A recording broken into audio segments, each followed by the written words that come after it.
नमस्कार, जय सोमनाथ।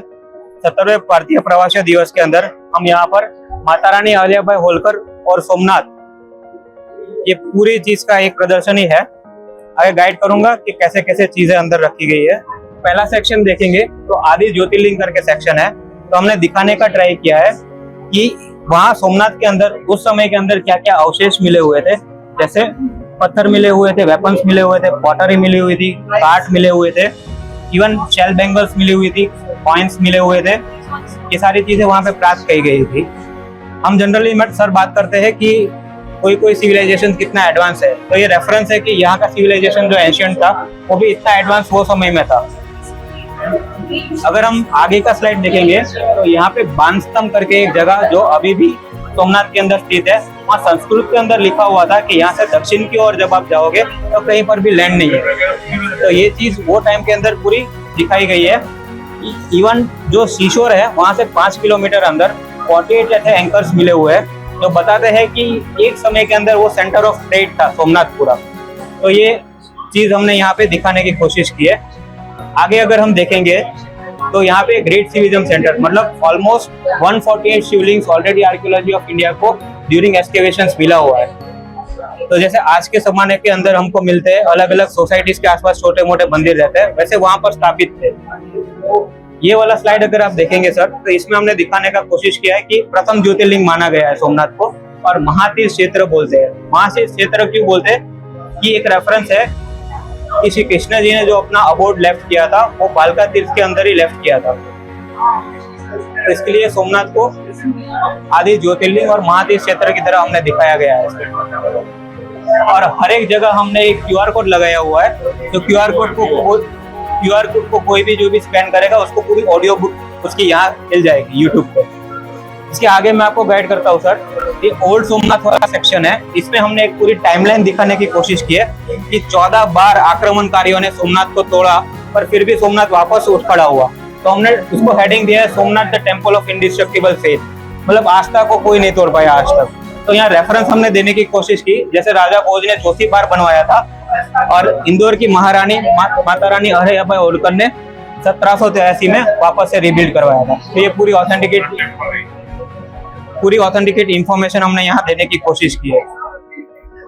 आगे अगर हम देखेंगे यहाँ पे तो आर्टिफैक्ट्स जो सोमनाथ के अंदर मिले गए हैं उसके वो हमने दिखाने की कोशिश की है कि किस टाइम की नक्शी वहां पर यूज हुई थी वो टाइम में। ये छोटा सा पीस है, पर इसके अंदर इंट्रिकेटी आप देखेंगे कितना डिटेलिंग से वर्क किया गया है।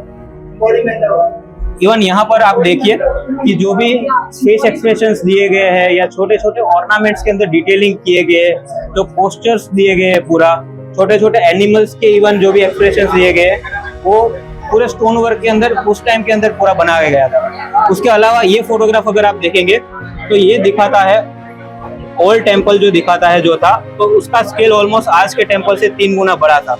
ये वाला उसका एलिवेशन, अगर आदमी खड़ा रहेगा तो यहाँ से इतना छोटा दिखेगा, तो वो लेवल का तो वो स्केल का वहाँ पे कंस्ट्रक्शन ऑलरेडी था पुराना जो डिस्ट्रक्ट हुआ था। आगे हम लोग दिखाएंगे तो ये एक हमने आर्ट वर्क बना के दिखाने का कोशिश किया है। कंप्लीटली नेचुरल, कोई भी चीज नहीं यूज किया। एक काउडंग, जो काऊ का गोबर रहता है वो, चंदन जो राधा को चढ़ता है त्रिपुन के ऊपर, भभूत है और रुद्राक्ष है। ये 4 चीजों से हमने बनाया है और ये शिवार्पण किया है हमने माता रानी अहिल्याबाई होलकर। हम आजकल बात करते हैं नारी सशक्तिकरण का, तो नारी सशक्तिकरण की सबसे बड़ी एग्जाम्पल तो माता रानी अहिल्याबाई होलकर ही है। वुमेन एम्पावरमेंट की हम बात करते हैं। उस समय में ये डॉट्स जो भी आप देख रहे हो, तो ये प्रतीक है कि कहाँ कहाँ उन्होंने ये टेम्पल्स रिबिल्ड करवाए थे, जो भी आक्रमणकारियों ने तोड़े थे। जैसे इंदौर है, हमारा सोमनाथ है, जैसे रामेश्वरम है, यहाँ पे औंध नागनाथ करके महाराष्ट्र में है। वैसे करके पूरे डॉट्स रख के हमने दिखाने का कोशिश किया है ये आर्टवर्क के थ्रू, और पूरा नेचुरली यहाँ पर हमने दिखाने का कोशिश किया कि उनका एक सूत्रधार था अपने जीवन का कि मेरे को जो भी मिला है वो सेवा के लिए मिला है, मेरे को अर्पण करना है और आगे जाके जवाब देना है। वो एक सूत्रधार के ऊपर उन्होंने इतना सारा काम कर दिया है, तो वो एक हमने हाईलाइट करने का यहाँ कोशिश किया है। आगे आपको दिखाता हूँ। इसके बाद यहाँ संकल्प वाला पूरा सेक्शन है। संकल्प वाले सेक्शन में आज का जो मंदिर यहाँ पे खड़ा है वो श्री सरदार वल्लभ भाई पटेल के थ्रू संकल्प लिया गया था और वो बनाया गया था। तो यहाँ पे हमने पूरा टाइमलाइन दिखाने का कोशिश किया है कि 24 अक्टूबर 1947 को पहली बार इंडियन फ्लैग वहां पे लगाया गया। और सरदार पटेल जब वहां जाके साइट देखा तो उनका हृदय एकदम से द्रवित हो गया। उन्होंने दरिया कांठे जाके एक हाथ में जल लेके पूरा संकल्प लिया कि मैं मंदिर वापस से बनवाऊंगा। और ये टाइमलाइन है पूरी, जो लोग इन्वॉल्व थे, जनसभा उन्होंने संबोधित की, जाम साहब, कमा मुंशी जी, वो जिन लोग जो यहाँ पे इन्वॉल्व थे उनकी पूरी एक टाइमलाइन यहाँ दिखाने की कोशिश की है।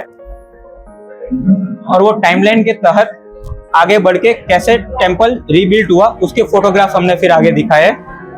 कंस्ट्रक्शन के टाइम पे फोटोग्राफ्स है, टेम्पल जब बन रहा था उसके, तो ये जब शिखर का काम चल रहा था उसका फोटोग्राफ है, शिखर लग रहा था उसका फोटोग्राफ है यहाँ पे, और ये जब टेम्पल बिल्ट हुआ उसका फोटोग्राफ है पूरा।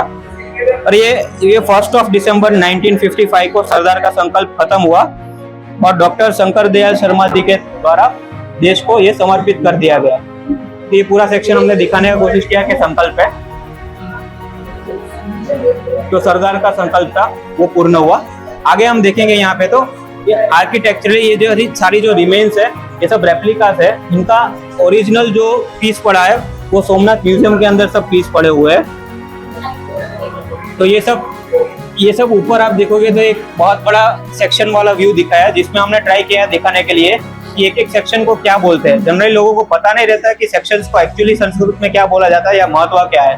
तो महापीठा है या मंडोवरा है या सुपर्शना किसको बोलते हैं, अम्लखा किसको बोलते हैं, तो आर्किटेक्चरली दिखाने का कोशिश किया और एक पजल की तरह यहाँ रखा गया है कि लोग कनेक्ट कर पाए कि ये चीज कहाँ पर है, तो जाके ढूंढ के देख सके। वैसे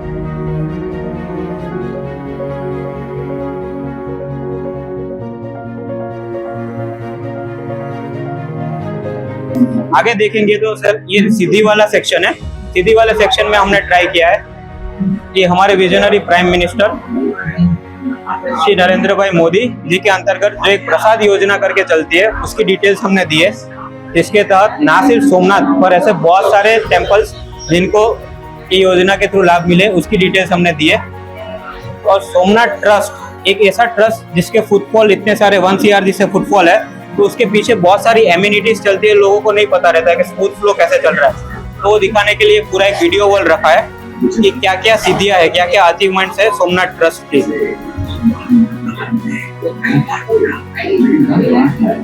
ऐसा सोमनाथ ट्रस्ट के पास एक ऐसी फैसिलिटी है, जो जल हम वहां पे चढ़ाते हैं वो जब जल बाहर निकलता है तो लोग वो ऐसे प्रसाद लेके जाते हैं, बाहर निकलता है तब तक पोर्टेबल वाटर हो जाते हैं, पीने लायक वाटर हो जाता है। सोमनाथ ऐसी जगह है जीरो एमिशन बेस पे चल रही है। इवन बिल 1 वहां पे उन्होंने एक पूरा खड़ा किया है, तो मतलब सेल्फ सस्टेनेबल हो गया है सोमनाथ के, दूसरों को भी वो पूरा बिल वहां पर दूसरे लोगों को दे सके वैसा। उसके अलावा जब हम आगे जाएंगे तो एक पूरा लाइव दर्शन एरिया है, यहाँ लोग आके पूजा कर सके, लाइव दर्शन कर सके। उनको यहाँ पे त्रिपुण किया जाएगा और बबूल और त्रिपुण लगा करके रुद्राक्ष का प्रसाद दिया जाएगा।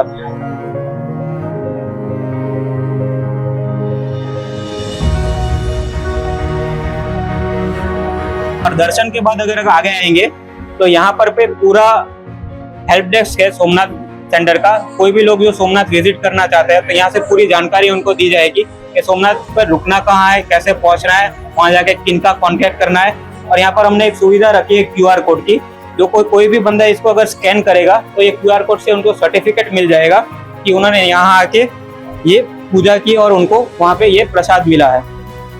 ऐसा सर्टिफिकेट दिया जाएगा सोमनाथ ट्रस्ट की तरफ से, तो वो सोमनाथ ट्रस्ट के साथ जुड़ सकते हैं। तो सोमनाथ ट्रस्ट की तरफ से मैं सबको निवेदन करूंगा, ये जो प्रदर्शनी है वो अवश्य से आके एक बार देखिए और यहाँ से दर्शन का लाभ लीजिए। जय सोमनाथ।